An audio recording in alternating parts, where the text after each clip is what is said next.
Olá, boa noite. O Realidade em Pauta de hoje fala de um assunto que assola muita gente, a ansiedade. Acredite se quiser, o Brasil é o país mais ansioso do mundo. Dados da Organização Mundial da Saúde mostram que 9,3% da população sofre algum tipo de transtorno de ansiedade, quase o triplo da média mundial. Ansiedade é a segunda doença mental mais comum do planeta e, de acordo com a OMS, mais de 260 milhões de pessoas sofrem deste mal. No programa de hoje, vamos apresentar os sintomas e tratamentos para que a doença não evolua até chegar ao ponto final da vida. Terra do verde e das águas, da diversidade cultural e da beleza da fauna. Esse é o Brasil. Olhando assim, nem dá para acreditar que os filhos dessa terra estejam entre os mais ansiosos do mundo. Receptividade, garra e alegria sempre foram características marcantes dos brasileiros. Mas só no ano passado, essa mesma população consumiu mais de 3 bilhões de medicamentos contra ansiedade e depressão. Dados da Organização Mundial da Saúde apontam a ansiedade como uma das epidemias que mais afetam o povo brasileiro. São mais de 9% da população sofrendo com transtorno de ansiedade, o que coloca o Brasil em primeiro lugar no ranking dos países mais ansiosos do mundo, um índice bem acima do Paraguai, com 7,5% da população ansiosa. Esse mesmo diagnóstico alcança mais de 250 milhões de pessoas em todo o mundo. Entre janeiro e setembro de 2018, o número de licenças concedidas pelo INSS para o tratamento de doenças mentais aumentou 12% em comparação com o mesmo período do ano anterior. Mas o que será que tem desencadeado esse tipo de problema nos brasileiros? Olha, eu acho que a situação do país, que é uma situação bem complicada, assim, né? A gente viveu uma crise aí bem complicada. Isso afeta desemprego, a gente tem muita conta para pagar, essas coisas. Incerteza, insegurança traz ansiedade, o desconhecido traz ansiedade.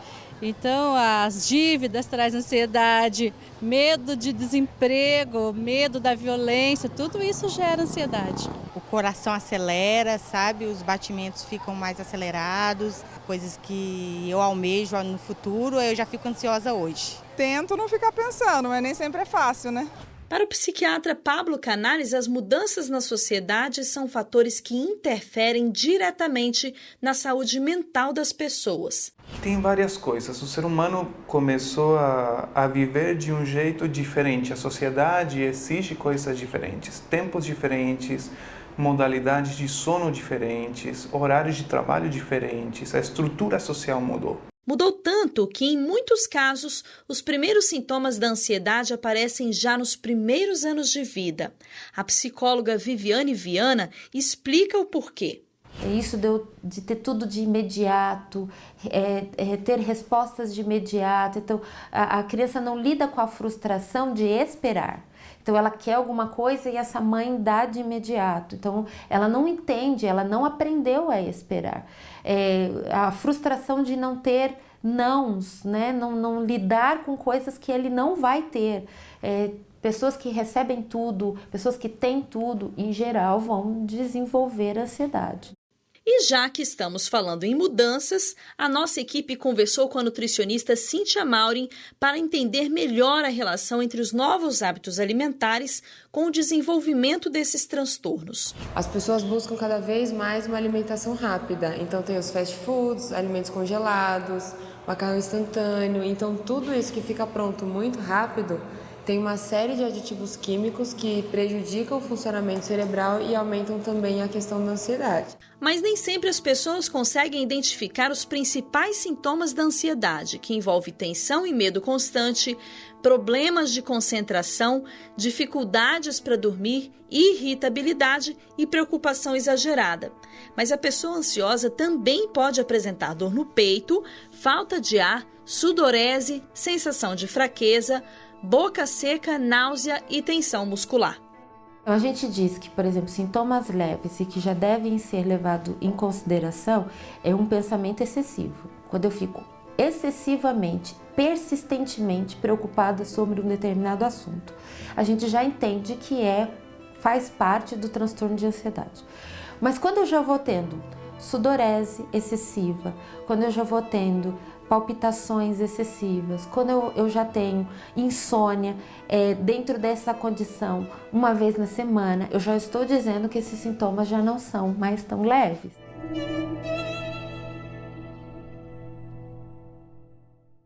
E aqui no estúdio eu tenho o prazer de receber a psicóloga Petra Rosa. Seja muito bem-vinda, boa noite. Boa noite, obrigada pelo convite, estou bem feliz em poder contribuir com vocês. Muito bom. A Petra já deu algumas entrevistas também pela Rádio Novo Tempo, né? Mas agora tem a possibilidade de falar aqui conosco pela TV. Logo no início da matéria, nós vimos aqui um dado que me chamou muita atenção. Imagina que o brasileiro, ano passado, consumiu 3 bilhões em reais só em medicamentos para ansiedade. Ou seja, será que tem alguma característica ali do brasileiro que corrobora para esse dado ser tão alto? Sim, algumas características, né? Na política, né, as pessoas estão muito inseguras, as pessoas não sabem o que vai acontecer amanhã.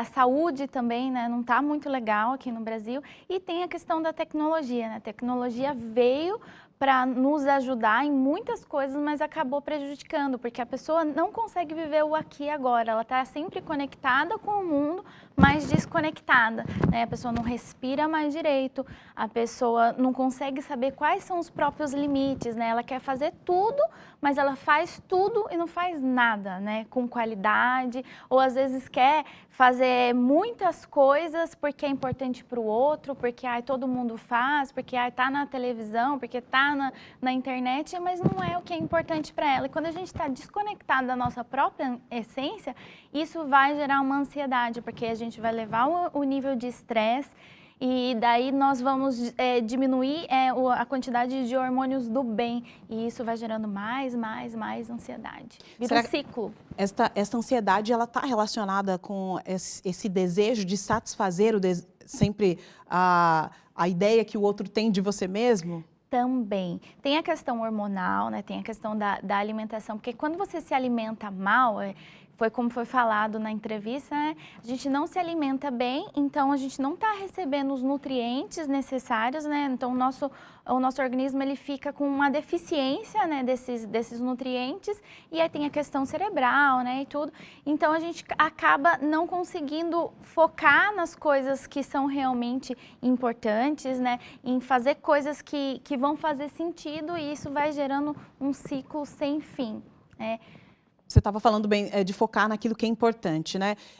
Ou seja, o fato de você sempre buscar coisas que te dão prazer, que te realizem, pode ser um medicamento natural, não seja um comportamento anti-ansiedade? Com certeza. Ter tempos, eu costumo falar assim para os meus pacientes, os pacientes chegam lá desesperados. Nossa, Petra, eu tô com ansiedade a 1000, eu tô tomando medicação, eu trabalho de noite. Eu falo, tá, como é que tá a sua vida? O que você faz por você que te dá prazer? Aí a pessoa olha para cima, fala, então, eu faço academia. Tá, mas você faz porque te dá prazer? Ah, não, porque é saudável. Tudo bem, é legal, a gente tem que fazer coisas que fazem bem para o nosso corpo. Mas assim, ele não tá fazendo academia porque é prazeroso, porque é para a saúde, né? Ah, eu leio. Falei, e aí, que livro você está lendo? Ah, eu estou lendo um livro para aprender uma língua X. Falo, tá, mas é um livro que te dá prazer? Não, não é. E é claro, nós temos sempre que buscar a nossa melhor versão, mas se nós não fizermos coisas que nos deem prazer, a vida fica sem sentido, sabe? Um tempo atrás a gente ouvia muito falar sobre o hobby, né? Qual o seu hobby? O que você faz e tal. Hoje não se fala muito disso, porque acho que todos esses hobbies estão embasando uma figura que eu preciso ser, né? Que lê bastante, que faz academia, que está sempre com os amigos em X lugares, enfim, acho que tudo isso tem uma via de mão dupla, né? É complicado, né? Porque às vezes as pessoas vão até viajar, e que legal, né? Nossa, estou tendo um tempo de qualidade. Mas as pessoas estão ali e não curtem, elas estão ali fazendo stories, fazendo vídeo e não estão curtindo o aqui e o agora. Isso é um problema muito grande, porque as pessoas não estão vivendo de verdade o que está acontecendo ali. Você está conversando com a pessoa, aí a pessoa fala, Porque mesmo, né, a pessoa está ali no celular o tempo todo, a gente precisa estar conectado com o mundo, mas é aprender em primeiro momento se nos conectarmos conosco mesmo. Outro aspecto muito importante é que essa ansiedade tem vindo mais cedo, né? E essas crianças, elas já nascem com a tecnologia na mão, né?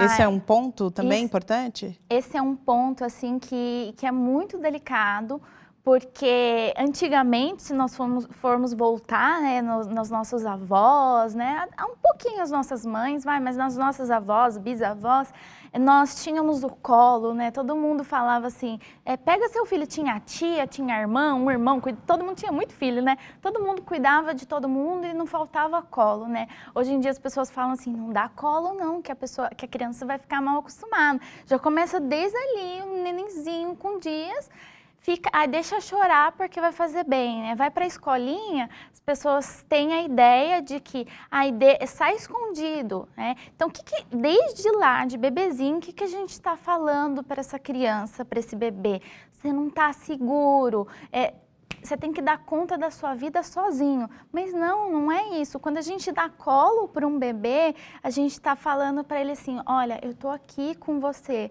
Pode chorar, tá tudo bem. A gente escuta hoje em dia muito engole choro. Gente, engolir choro é uma coisa assim que é muito triste, porque quando a gente ensina para uma criança não chora, isso daí não faz sentido, a gente está ensinando o adulto também. Olha, não vamos falar sobre os seus sentimentos, não. É muito comum você ouvir os pais ou até um professor que não está atualizado, né, falar assim, você não tem motivo para chorar.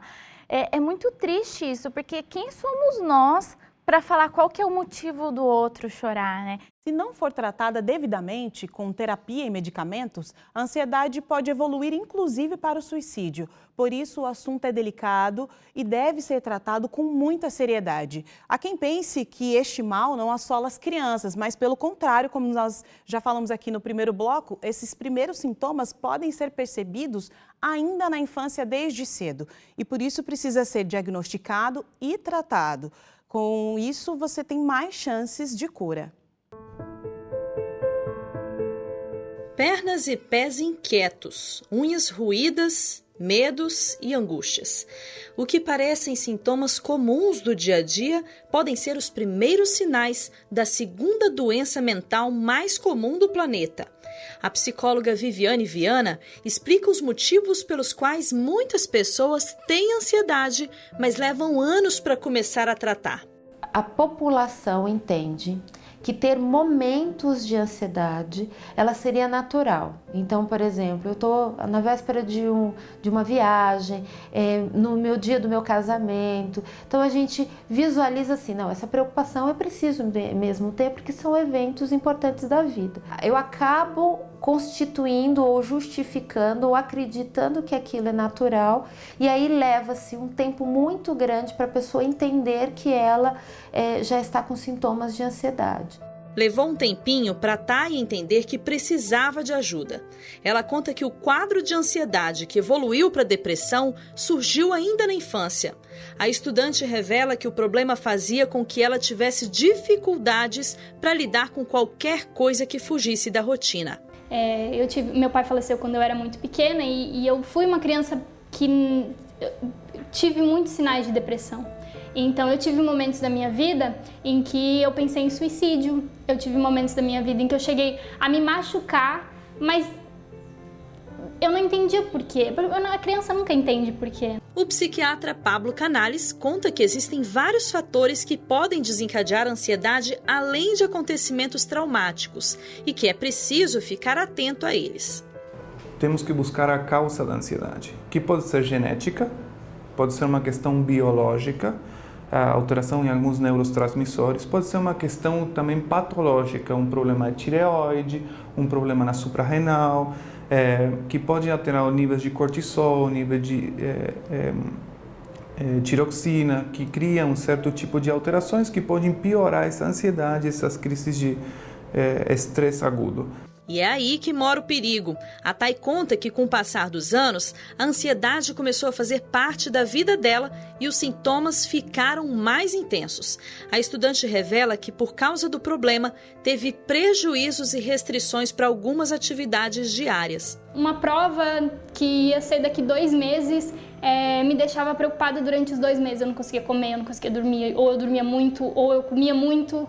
Ou eu tinha dores de estômago absurda, eu começava a vomitar, eu tremia, eu tinha taquicardia, eu suava muito, eu sempre suei muito, porque qualquer coisa já me deixa em pânico. Os sintomas eram tão fortes que ela vivia passando mal. Chegou a fazer uma bateria de exames que nunca deram em nada. O diagnóstico? Transtorno de ansiedade.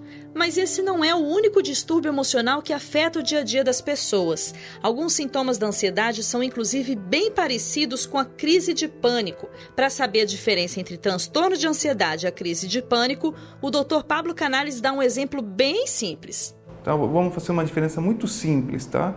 É medo que não me deixa avançar. Por exemplo, eu estou num ônibus, está cheio de pessoas e de repente eu começo a passar mal, começo a suar as mãos, começo a ter palpitação, falta de ar, o ar não passa, uma mão está apertando a minha garganta, eu não consigo respirar, começo a suar frio, começo a pensar, vou morrer, alguma coisa em algum momento vai acontecer comigo. Isso é uma crise de pânico. Tá? A crise de ansiedade eu não vou conseguir chegar lá, o que será que vai acontecer? Eu estou chegando tarde, o ônibus não vai, esse motorista não aperta o acelerador. Ai, como pode? Eu fico nervoso. Pois é, para piorar tem gente que prefere se automedicar a procurar orientações de um profissional. A gente pode ouvir opiniões, mas a gente precisa ter a orientação de quem estudou. Você precisa ir na consulta. Precisa mesmo. Ainda bem que a Thay fez o tratamento direitinho e conseguiu controlar bastante o quadro de ansiedade. Ela conta que não está totalmente livre do problema. Prova disso é que a boca começou a tremer durante a entrevista. Mas ela já consegue ter uma vida mais tranquila, seguindo também algumas dicas preciosas. Eu começo a beber mais água, eu começo a fazer caminhada, ou faço alguma coisa que eu gosto, por exemplo, leio um livro. Eu vou encontrando válvulas de escape que me ajudam a extravasar minha ansiedade. Outro exercício muito importante é o da respiração. A gente, na verdade, com o passar do tempo, a gente respira da maneira equivocada, né?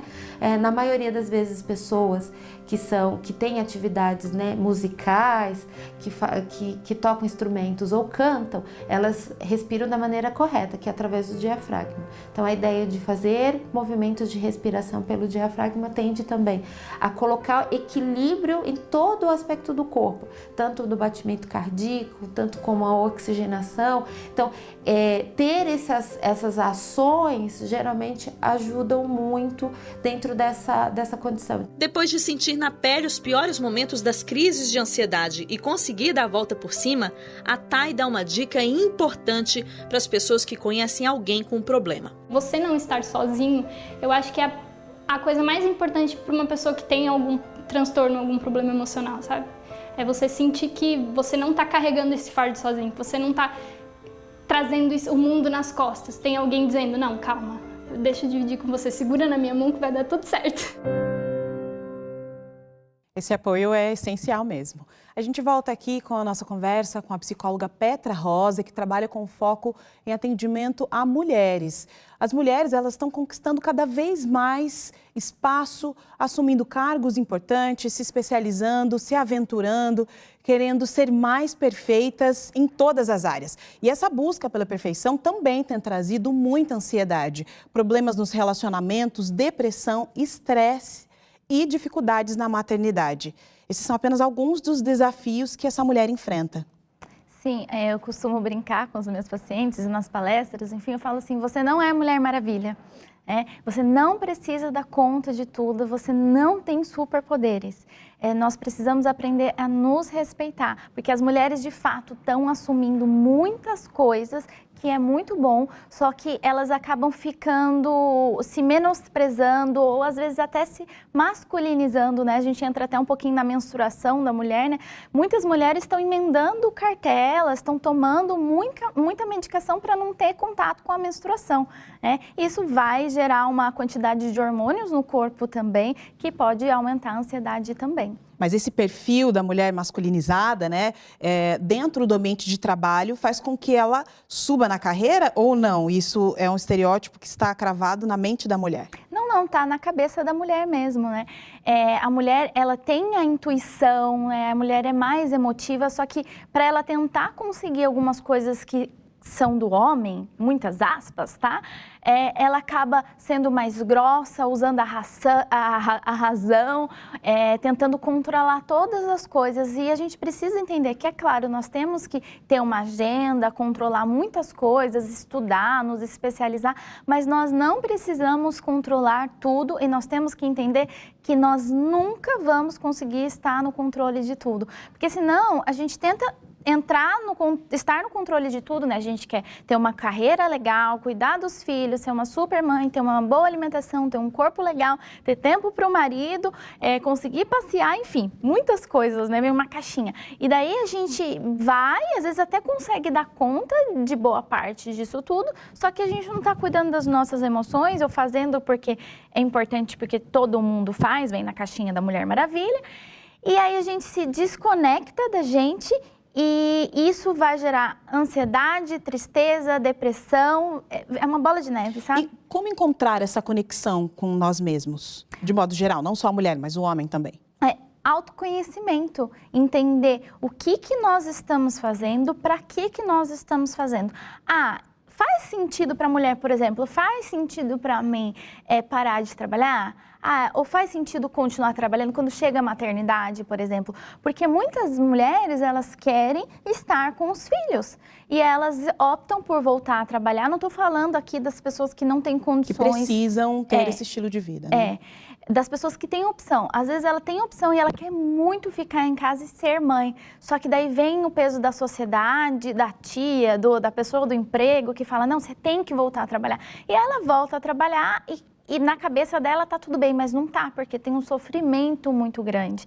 Ou às vezes até a mulher que escolhe voltar ficar em casa, mas porque escutou de alguém que é o melhor. Não, a gente tem que fazer o que faz sentido pra gente e não o que faz sentido pro outro. E para esse processo do autoconhecimento, ele precisa ser sempre mediado por um profissional ou não? Eu posso trabalhar essas perguntas na minha mente o tempo todo, por que eu estou fazendo isso, por que eu desejo isso, por que isso está me trazendo ansiedade? Ou só um profissional pode mediar esse processo? O ideal é buscar um profissional, porque assim, tem muitas coisas que nós fazemos inconscientemente. Tá lá no inconsciente, a gente nem sabe que a gente está fazendo, o que a gente está fazendo, por que a gente está fazendo. Mas se a pessoa não tem condição financeira, por exemplo, hoje em dia tem muitos canais de autoconhecimento no YouTube, por exemplo. Assistir vídeos de autoconhecimento claro que vai ajudar. Mas se ela puder buscar um profissional, é a melhor saída com certeza. Porque assim, o que a gente faz tem sempre uma raiz. E às vezes você vai conseguir mudar tal comportamento. Eu vou conseguir me alimentar melhor, eu vou conseguir focar nesse momento para as coisas que fazem sentido para mim, mas assim, se eu não cheguei na raiz daquilo ali, eu vou conseguir... Pode ser que aconteça novamente. Exatamente, eu vou conseguir sustentar isso daqui só por um período de tempo. Só que se eu chego na raiz, no que está lá no inconsciente, eu trago para a consciência e falo, não, isso daqui eu posso fazer diferente, é uma escolha. E não é simplesmente porque está no inconsciente, sabe? Além do profissional, as pessoas que estão à minha volta, os amigos, o ambiente do trabalho, eles também podem ser um apoio para essa pessoa que sofre de ansiedade, né? Que tipo de comportamento nós precisamos ter com os ansiosos, né? E eu não estou falando que eu não sou ansiosa, porque eu me considero um pouco ansiosa também. Nós precisamos respeitar o que a pessoa está sentindo. É muito comum você chegar perto de uma pessoa que está um pouquinho mais ansiosa e falar assim, fica calma. Nossa, você fala isso para uma pessoa que está ansiosa, Estoura, parece que explode. Ela fica mais nervosa. Então, pelo amor de Deus, não fala, fica calma. Pergunta para a pessoa, o que eu posso fazer para te ajudar? Às vezes, o que você vai poder fazer é não ficar perto, é não falar nada. Às vezes, é pegar um copo d'água, é sair para caminhar com a pessoa, é dar um abraço.